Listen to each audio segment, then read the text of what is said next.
Hello guys, welcome to my YouTube channel. आज हम theory of population part 2 discuss करेंगे। पहले पार्ट 1 में जिसने भी नहीं पढ़ा है उसमें हम लोग ने मैल्थ्यूशन की थ्योरी को डिस्कस किया था। ये इसमें हम लोग जो आगे फर्दर डिस्कस करने वाले हैं वो है ऑप्टिमम थ्योरी को। तो चलिए डिस्कस करते हैं। और प्लीज़ जिसने भी पार्ट 1 नहीं देखा है प्लीज़ उसे वॉच कर ले, तो उसको मैल्थ्यूशन थ्योरी पूरी कॉन्सेप्ट क्लियर हो जाएगा। चलिए डिस्कस करते हैं कि what is optimum theory. Okay guys, so जो ऑप्टिमम थ्योरी का जो कॉन्सेप्ट है वो है क्या। इसमें ऑप्टिमम थ्योरी का कॉन्सेप्ट जो है वो बहुत से इकोनॉमिस्ट ने दिया है, जैसे रॉबिन्स हैं, कार्ल सॉन्डर हैं, डाल्टन है। रॉबिन्स का ये कहना था कि जो पॉपुलेशन है वो ऑप्टिमम पॉपुलेशन तब कही जाएगी कि वो उतना ही ऑप्टिमम रिटर्न आपको बैक मिले, तो ऑप्टिमम पॉपुलेशन की थ्योरी को वो क्लियर करती है, ठीक है। या फिर द बेस्ट पॉसिबल पॉपुलेशन, ठीक। मतलब एग्जाम्पल के थ्रू अगर हम आपको समझाएं तो ये है कि फॉर एग्ज़ाम्पल आपने 5 रुपये का पेन बनाया और उसको जो बेचा है वो 10 रुपये में बेचा है, तो जो 5 से 10 रुपये के जो बीच का मार्जिन है वो आपको 5 रुपीज़ एज अ प्रॉफिट आपको मिल रहा है। आपको मतलब लॉस तो नहीं हो रहा है ना। तो ठीक उसी तरह रॉबिन्स का ये पॉपुलेशन ऑप्टिमम पॉपुलेशन की थ्योरी का कॉन्सेप्ट था। फिर इसी तरह कार्ल सॉन्डर ने समझाया था। उन्होंने ये कहा था कि that population which produce maximum economic welfare, उनके हिसाब से पॉपुलेशन जो सबसे ज़्यादा इकोनॉमिक वेलफेयर के लिए प्रोडक्शन करे वो ऑप्टिमम पॉपुलेशन है। अकॉर्डिंग टू डेल्टन, उनका ये कहना था कि optimum population is that which gives the maximum income पर हेड, ठीक है।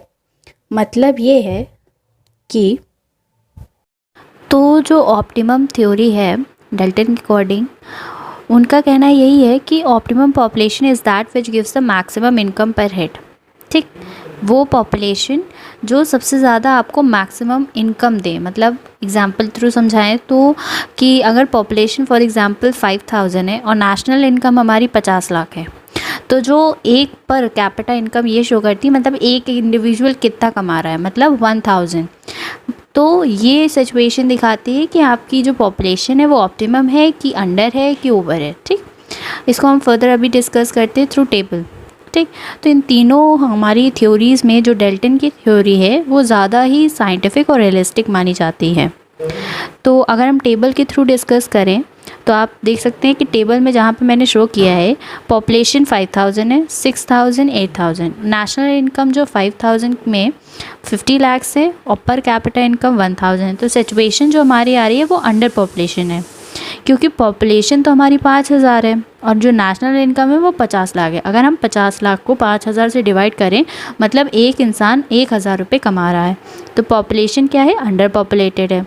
और फिर वैसे ही अगर पॉपुलेशन 6000 मतलब बढ़ रही है, तो जो नेशनल इनकम है उस वक्त 66 लाख है, ठीक। तो पर कैपिटा इनकम हमारी 1100 हो रही है। तो ये हमारी सिचुएशन क्या हो रही है, ऑप्टिमम पॉपुलेशन की, ठीक है। मतलब पॉपुलेशन अगर हमारी बड़ी है तो नेशनल इनकम के अकॉर्डिंग अगर वो भी बड़ी है तो हमें एक बैलेंस्ड जो है कैपिटल इनकम इंक्रीज मिल रही है, रिटर्न उसका उतना ही हमें मिल रहा है वापस। फिर 8000 है तो पर जो नेशनल इनकम इसमें शो हो रही है वो 76 लाख है, और जो पर कैपिटा इनकम एक इंडिविजुअल की वो बहुत ज़्यादा कम है, मतलब 950। तो मतलब पॉपुलेशन ओवर पॉपुलेटेड है, ठीक, ज़्यादा है। तो पर्टिकुलर पॉपुलेशन साइज़ जो होती है एट विच रियल आउटपुट या फिर पर कैपिटा इनकम दोनों शो होती हैं, उसे हम क्या कहते हैं, ऑप्टिमम पॉपुलेशन सोसाइटी के लिए, ठीक। आप यहाँ पे एक ग्राफ है, आप ग्राफ के थ्रू समझ सकते हैं। ये अंडर पॉपुलेशन की सिचुएशन है, ओवर पॉपुलेशन ग्राफ जहाँ से M से जो C2 है वो ओवर पॉपुलेशन को शो कर रहा है, ठीक। कुछ एजम्पशंस थे वो हम डिस्कस करते हैं अब। तो जो एजम्पशंस हैं उसमें जो पहला एजम्पशंस हमें दे रखा है वो है कि जो नेचुरल रिसोर्सेज कंट्री के एक पॉइंट ऑफ टाइम पे चेंज नहीं होने चाहिए, मतलब चेंज ही होते हैं, ठीक है। नेचुरल रिसोर्सेज जो किसी भी कंट्री के हो एक पॉइंट ऑफ टाइम पे वो चेंज ही हो जाते हैं, ठीक है। फिर दूसरा है there is no change in techniques of production, ठीक, प्रोडक्शन में चेंजेस नहीं आने चाहिए। फिर जो हैबिट और टेस्ट है of the people does not change, मतलब अगर इनमें कोई भी इन तीनों पॉइंट्स में जो भी चेंजेस आते हैं टाइम टू टाइम, क्योंकि ये सब रियलिस्टिक हैं, फ्लेक्सिबल हैं, कभी भी चेंज किए जा सकते हैं, रिजिड पॉइंट ऑफ व्यू से नहीं होते, तो उसके चेंजेस के वजह से जो पॉपुलेशन का है आप जो साइज़ जो है डिफ़ाइन नहीं कर सकते हो, ठीक है। लेकिन ये उनके एजम्पशंस थे और इनके फिर इसी थ्योरी को क्रिटिसाइज़ भी किया गया था।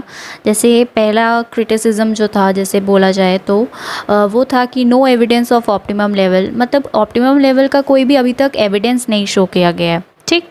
सेकंड ये था कि correct measurement of per capita income, आप किसी भी पर कैपिटा इनकम अगर आप निकाल रहे हो तो आप करेक्ट सही नहीं निकाल सकते, इसका कोई एक्यूरेट मेजर है ही नहीं। थर्ड ये था कि ये जो कॉन्सेप्ट ऑफ ऑप्टिमम पॉपुलेशन है ये सिर्फ थियोरेटिकल इंटरेस्ट के लिए पॉइंट ऑफ व्यू से बना है और सिर्फ इसमें जो इट इज़ नॉट, क्योंकि हमें बहुत इजी नहीं होता है किसी भी ऑप्टिमम साइज़ को निकालना, ठीक। In the case of over population में अगर हम बात करें तो लास्ट में कंक्लूजन यही निकल के आता है कि जो कॉन्सेप्ट ऑफ ऑप्टिमम पॉपुलेशन है वो ज़्यादा थियोरेटिकल है और एकेडमिक के इंटरेस्ट से ज़्यादा बनाया गया है, ना कि प्रैक्टिकल वैल्यू के लिए। प्रैक्टिकल लाइफ में इसका कोई ज़्यादा इम्पोर्टेंस या फिर शो नहीं करता कि ऑप्टिमम थ्योरी जो है डिपेंड करती है उस पर। कंपैरिजन हम करते हैं माल्थस थ्योरी को और ऑप्टिमम थ्योरी को, तो माल्थस का जो था पॉइंट ऑफ व्यू वो ये था कि वो एनालाइज़ करते थे नंबर्स के थ्रू, मतलब लैंड और फूड के बीच में उन्होंने एनालाइज़ किया था, मतलब दोनों को साथ में लेके चले थे कि लैंड और फूड का प्रोडक्शन जो है रिसोर्सेज पे डिपेंड करता है। वहीं ऑप्टिमम थ्योरी का जो पॉइंट ऑफ व्यू था वो उसने इंक्लूड किया था कि जितने भी प्रोडक्टिव रिसोर्सेज हैं, लैंड है एज वेल एज़ कैपिटल, इन सभी चीज़ों को उनका ऑप्टिमम थ्योरी में हम लोग ने इंक्लूड किया था। माल्थस की जो थिंकिंग थी कि maximum number for a country which man exceed spell, मतलब ज़्यादा पॉपुलेशन जब इंक्रीज़ होगी तो बहुत डिज़ास्टर जो है किसी भी कंट्री में आ सकता है उसके वजह से। लेकिन ऑप्टिमम की थ्योरी ने ये प्रोसीड करके, मतलब उनका पॉइंट ऑफ उसमें हम लोग ने ये पढ़ा कि in terms of an optimum population, मतलब कि कितनी क्या लेवल हो सकता है एक पॉपुलेशन का। फिर माल्थस की थ्योरी में हम लोग ने ये भी पढ़ा कि उनका उन्होंने मेजर्स बताए थे, पॉजिटिव और प्रिवेंटिव। ऑप्टिमम थ्योरी में हम लोग ने ये एनालाइज़ किया कि इफेक्ट ऑफ ओवर पॉपुलेशन क्या होता है in terms of decrease in per capita, मतलब पर कैपिटा इनकम अगर कम होगी तो उससे इफ़ेक्ट क्या पड़ेगा पॉपुलेशन पे, ठीक है। तो जिसने भी माल्थस थ्योरी नहीं पढ़ी है और पढ़ना है तो प्लीज़ पार्ट 1 जो इस वीडियो का थ्योरी ऑफ पॉपुलेशन का है प्लीज़ वॉच कर ले, तो उसको पूरा कॉन्सेप्ट माल्थस थ्योरी समझ में आ जाएगी। देन इस वीडियो को देख के आपको पूरी एक पिक्चर आपके माइंड में सेट हो जाएगी। और आई होप आपको ये वीडियो अच्छी लगी हो। Thank you so much for watching my video. Please like and share it.